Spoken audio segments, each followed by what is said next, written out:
Dino, welcome home. We're Welcome home. Yeah. That was over for a while. This is a big night for the club. Just sum up to us what Exeter Chiefs was for you.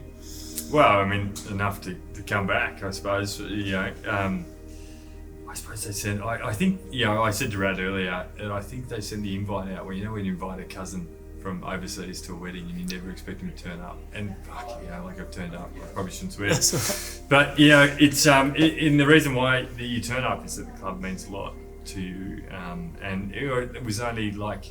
It's a relatively small portion of your career and certainly a small portion of your life. But it was one that was incredibly rewarding, and the reason you turn back up is the people. It's not like it's obviously the footy's not relevant anymore and don't necessarily miss playing, but it's the people that you meet and the community, and it's still identical. It's still the same, and the same people don't wait for you to come to them; they come to you and just say hello, and it's pretty special. That happens. It doesn't happen everywhere. It's good for the sound. But that's why you turn up. Yeah. I'm going to take you back to when we used to chat a lot. You talked about the brotherhood of this club, and you've just mentioned it there. It was something special. It was an eye opener when you racked up. Yeah. Just kind of explaining in your own words what it was like when you rack up as a. Yeah, I said I come in from obviously from Australia where we said that professional environment was first and foremost, but I think I explained best encapsulated, I suppose, when Ollie Atkins, who came after me, and he said, "Oh, what's the Chiefs like?" And I said, "Oh, it's like playing professional rugby but for Sydney Uni, which is our amateur. It's like playing professional rugby with an amateur team." And I think that's the value here, is that the core values and the purpose and the principle and the reason why you play is deep rooted. And actually, I listened to the history of the club there. I almost wish I'd learned that before I arrived, because it's so relevant to who the club is now. And so you feel like you're coming into a club that has the history rather than the team of that year and that moment. Now the team in that year will always change, and individuals will change the dynamic of that team, but you're actually buying into the values of the place that you're coming into, and that's what Exeter has in spades that not other places has, and that's what makes it particularly unique. So why wouldn't you want to come and play for a place that does that? 2014, take you back to that LV Cup. You were the captain to lift our first, what I call, major piece of silverware, but you knew then that it was the start of something special and that the club would go on to things. And I remember you saying you watched Premiership finals in the middle of the night. Yeah.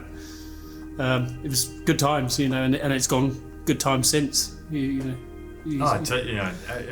I mean, I sort of joke around and say, it's been so amazing to watch from afar, as late night games, obviously, when you're waking up and doing it, but since I left, the team's won.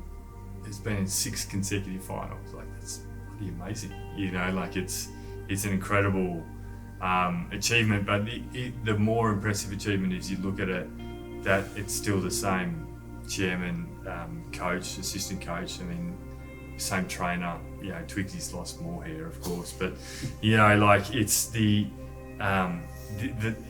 reason and the cohesion of the club is still right there. And then the people that are actually filling in the pipeline of coaching have the same values associated with the club as well. So then the cohesion moving forward, that's all part of what I was talking about in the fact that the club is a pretty unique place in that aspect. And the success hasn't been given either. It's been earned from the development of its own talent. Exeter College and all the other Truro and whatever other pathways that come in to build it. None of it's been given to anyone. It's all been earned, and it's been really fascinating to watch as a fan from afar.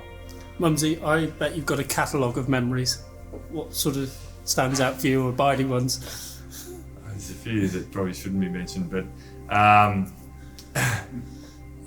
think one of the memories that stands to light is actually the first time that I came to Sandy Park, and you go to a sporting game in Australia, and it's mid-strength beers, and